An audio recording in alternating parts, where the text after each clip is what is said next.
Charlie Fernandez.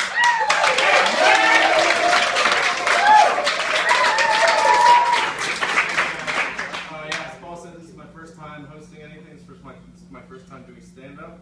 But I'm going to start off with a story. Show of hands, anybody here been to Disney World? Alright, so a lot of people have. Does anyone, so you probably went like on the vacation times, like summer, Christmas, right, probably? Yeah. Alright, well, I live in Tampa, Florida, so it's like an hour away, so I could go literally at any time. So one time I went in the middle of February, 3 days before Valentine's Day, because I'm a lonely guy. And I went with my grandma to celebrate her 87th birthday. But on this trip, I learned two things. First thing I learned, apparently they have stray cats that come out at night and feed on mice. This is not a joke. They feed on the rodents and rats that get into the parks when it comes in. Apparently in 1955, when they first opened the park, they noticed at night it would just flood with stray cats.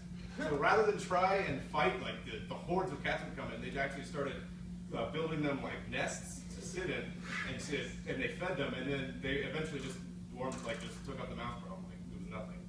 So apparently, so I was thinking this, and I was looking around and I said, so the entire happy, like, just scenery is just a facade for this, just a fucking massacre of mice that happens. It's just like a fucked up ending of Ratatouille. Just get murdered. It's just a bloodbath. The second thing I learned was that the only other adults there in the middle of the year are pedophiles.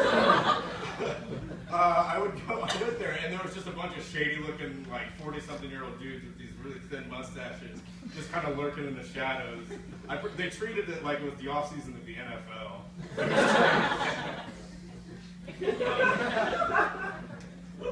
I love my grandma, though. She was a great woman.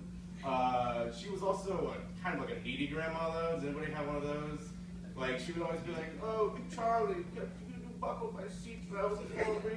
Oh, could you help me with these groceries? And I said, yes, Grandma, fine. God. And then one time I was just fed up. She was like, Charlie, could you plug my oxygen tank back in for me? And I said, no, Grandma. No. Rest in peace. Thanks, guys. That's all I got.